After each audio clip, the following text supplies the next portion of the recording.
Coming up on the Flatland Sports Podcast, we give offensive and defensive grades. We'll take a look around the Big 12 and see how my predictions went. Also, Texas Tech got some good news at halftime. All that and much more. And now, What is this? I know you're gonna dig this. This is the Flatland Sports Podcast. Where do you come from? Lubbock, Texas? Lubbock, Texas. A place called Lookaround. I wonder if they think I'm so gorgeous back in Lubbock. What do you care about Lubbock? You're big time now. I'm just a little homesick, that's all. Is that what you want, Larry, to spend the night in Lubbock, Texas at a day's end with a $15 voucher from Cinnabon? Lubbock? No, it's near Lubbock. What's it like there? It's flat, real flat. You stand on a coffee can, you can see Colorado.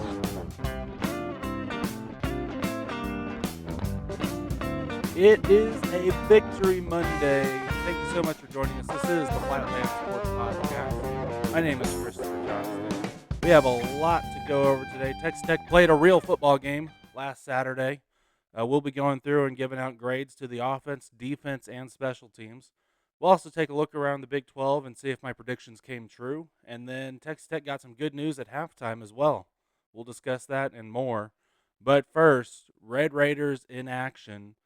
The Texas Tech soccer team took on the SMU Mustangs last Thursday. Final score was 2-0. Macy Blackburn and Emily McCartney getting a pair of goals to take down the Mustangs.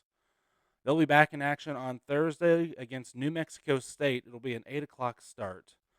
And, of course, Texas Tech football kicked off the season against Arkansas Pine Bluff with a 67-7 win. They'll be taking on Kent State next Saturday. All right, and so back when I worked at Viva the Matadors, the other column that I did during football season was I issued grades for the offense. So today we're going to do the exact same thing. We'll be issuing grades for each position: quarterbacks, receivers, running backs, offensive line, and everyone else. We'll be going through the offense, the defense, as well as the special teams. So we'll go ahead and kick off here and talk about the quarterbacks. So the quarterbacks, I'm going to give them an A+. Baron Morton threw 16 of 18, 201 yards, 4 touchdowns, 0 interceptions. That's about as good of a job as you could possibly ask for. He threw 2 touchdowns in his first 3 passes of the game. After he came out, he did come out with a little bit of an injury. He came out limping, went up to the locker room, and scared the bejesus out of everybody. But he's fine. For those of you who haven't heard the news yet, he had hyperextended his knee a little bit. They took him out of the game out of an abundance of caution. As far as I know, he will be playing against Kent State this Saturday. I could see a scenario where they keep him out of the game just to be careful. But we'll see what happens next Saturday. Will Hammond also appeared, throwing 7 passes for 9 completions, 92 yards, and 1 touchdown on a 64-yard scamper.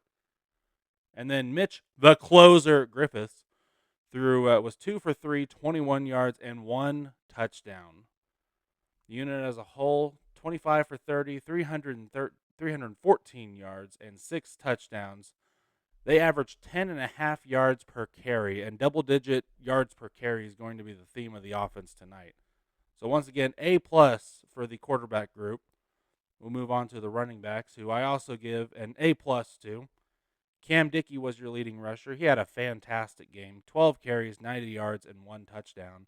We also got to see Adam Hill and see why Joey McGuire was so high on him throughout fall camp. He had 8 carries, 78 yards. Didn't get it into the end zone, though. Jacoby Williams rotated in with Cam Dickey, 6 carries, 56 yards, and a touchdown. He was really good as well. The unit as a whole averaged about 9 yards per carry. The official average was 10.5 when you factor in Will Hammond's 64-yard touchdown run. Moving on now, the offensive line. You guessed it, another A+. They just had their way with the Arkansas Pine Bluff defense. They opened running lanes at will. With the exception of a late hit on Barron, they kept the quarterback off the ground. Pretty much the entire job of the offensive line was executed flawlessly on Saturday. So A+. Wide receivers, A+. 12 different receivers made catches for the Red Raiders on Saturday. You had 5 different receivers score touchdown, averaged 12 yards a catch. Reggie Virgil was your leading receiver. He had 4 catches, 56 yards, and 1 touchdown. Terrence Carter had 2 touchdowns on 3 catches and 42 yards. And the ball was distributed very evenly with Reggie Virgil, Coy Eakin, Country Boy Coy, and Caleb Douglas and Terrence Carter, all with 3+ catches in the game. Not to mention, as we said before, 12 different receivers making catches for the Red Raiders. So we'll move on to the defense. I typically like to grade defense on a pass-fail scale, as in did you keep opposing offenses from scoring more points than your offense? Pass. Now, the question for the Texas Tech defense, did you keep the opposing offense from scoring more than your offense? Yes, to the tune of a 60-point differential. And as I say, good teams win, great teams cover. And for that reason, the entire defensive side of the ball is going to get an A+. Bryce Ramirez and Jacob Rodriguez led the team with 4 tackles apiece. Each had 3 solo tackles and 1 assist.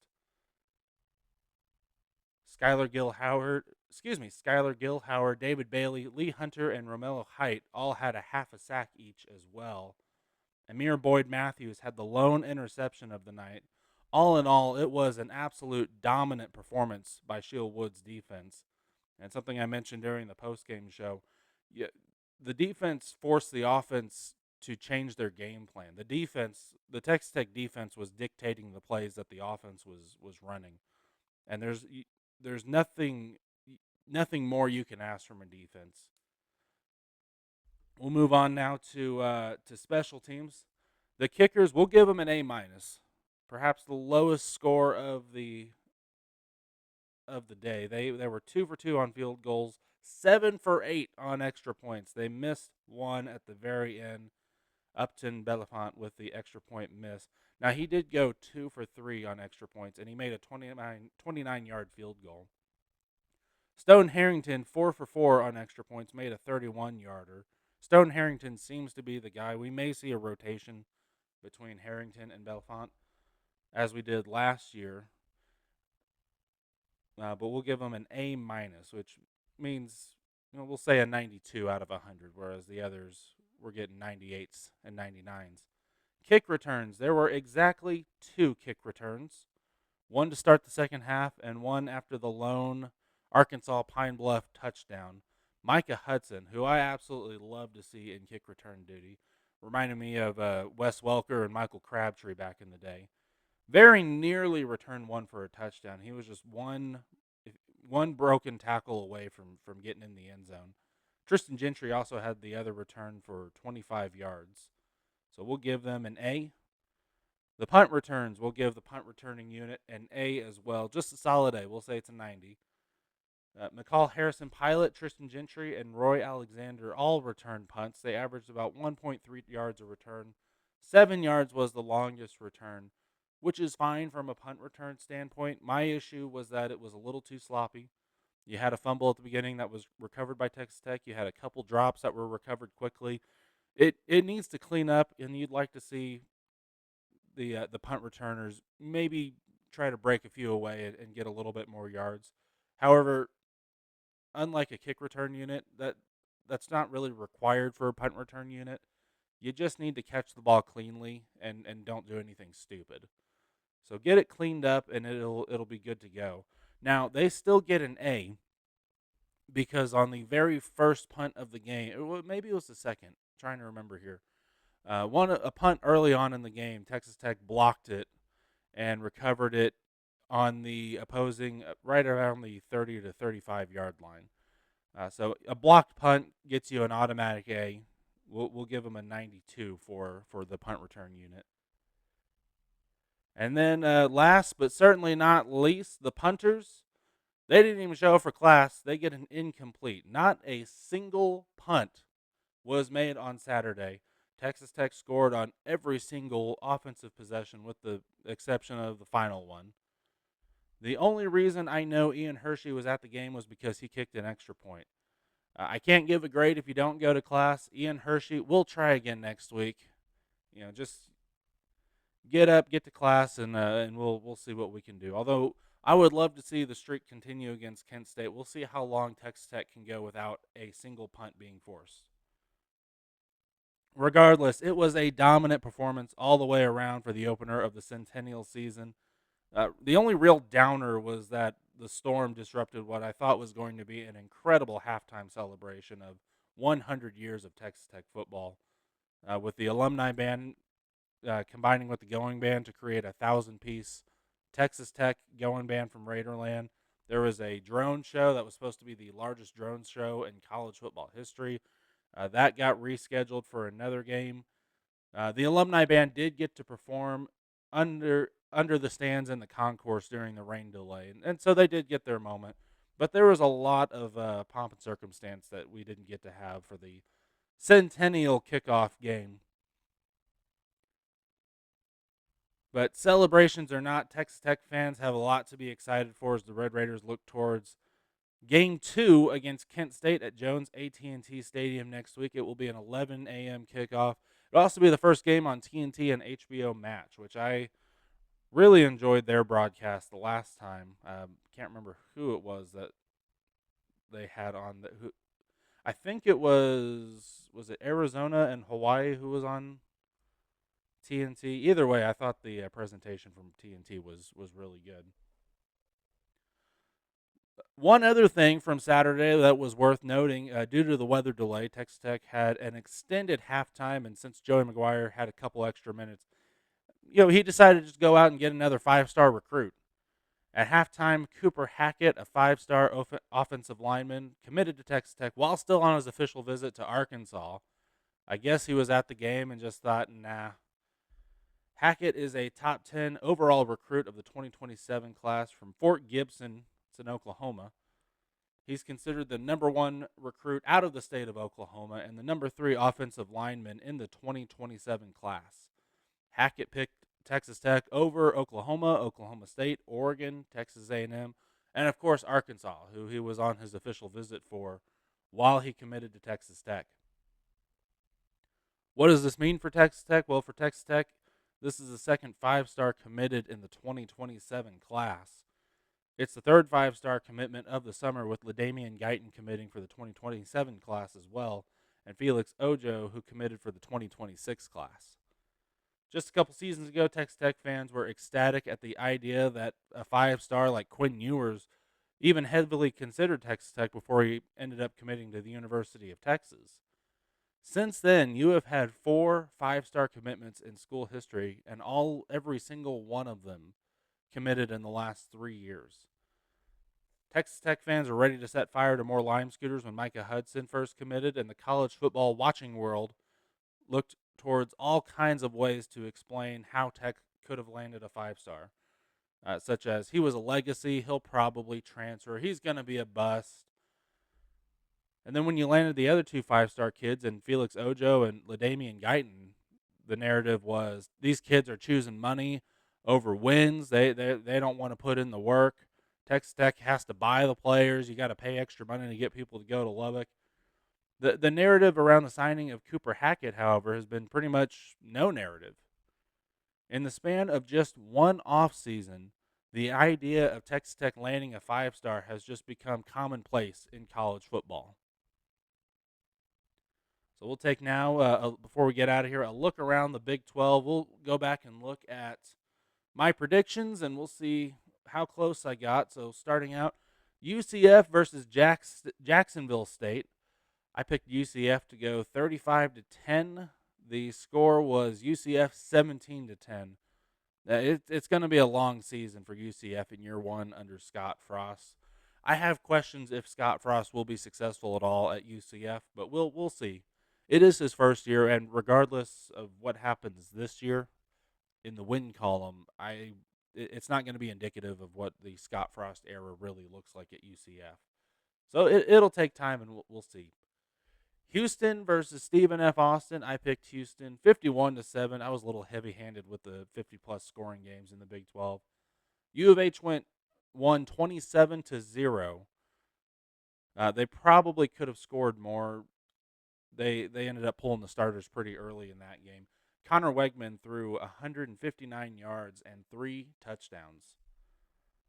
Nebraska versus Cincinnati. I picked Nebraska 21-17. Nebraska won 20-17. Somehow both teams were even worse than I thought.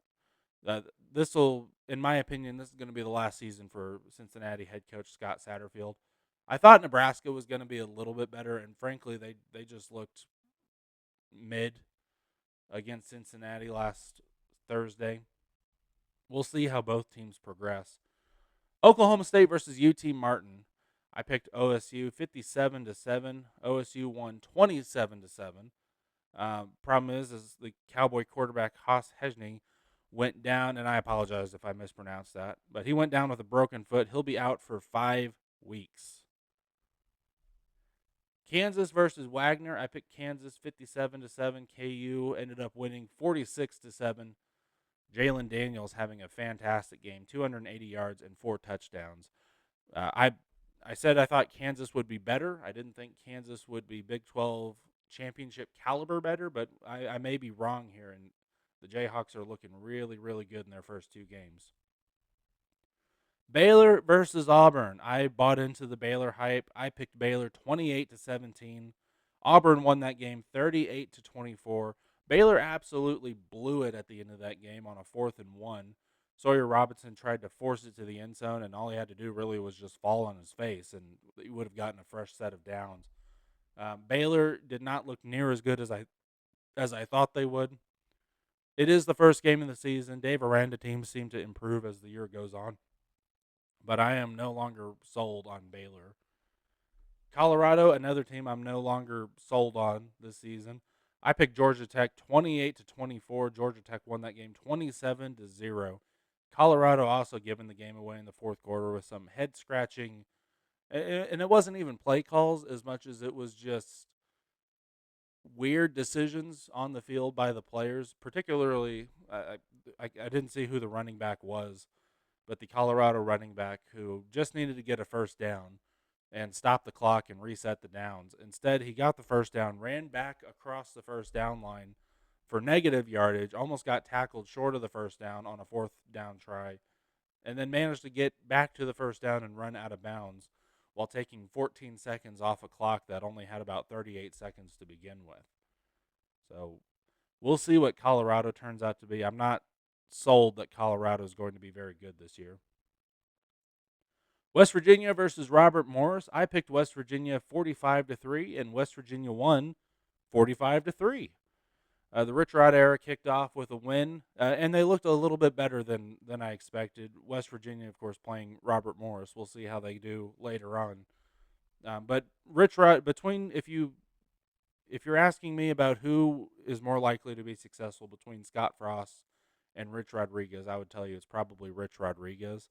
I don't necessarily believe in either of them, and I have concerns about whether or not Rich Rod can coach at a high level in today's game with the transfer portal and NIL. Moving on now, South Dakota to Iowa State, ranked number 22, and I need to get the rankings for this week now. I picked Iowa State 35-10. Iowa State won 55-7. Iowa State is going to be a force in the Big 12. They have looked really, really good since their win in Ireland against Kansas State. Moving on next, North Dakota versus number 17 ranked Kansas State. Kansas State, I picked to win 45-3. They had to come back to win 38-35. Had to come back in the final 3 minutes to win the game. Kansas State might be in trouble this season. This might be a drop-off that Kansas State wasn't expecting. We'll see if they can bounce back, but the loss in Ireland was tough for them, and then having to come back to win against North Dakota, and not even necessarily the good North Dakota. It wasn't North Dakota State, just the regular North Dakota. So we'll see how the Wildcats perform this season. Moving on, BYU versus Portland State. I picked BYU 57-6. They won 69-0. Bear Bachmeier looked the part with 5 touchdowns. He had 3 in the air, 2 on the ground. if he continues at the level he's going, BYU will be right back where they thought they were going to be before they had a quarterback change. Number 11, Arizona State versus Northern Arizona. I picked Arizona State 72-3. Arizona State won 38-19. It was a lot closer than I thought it was going to be. I thought it was going to be an absolute bloodbath.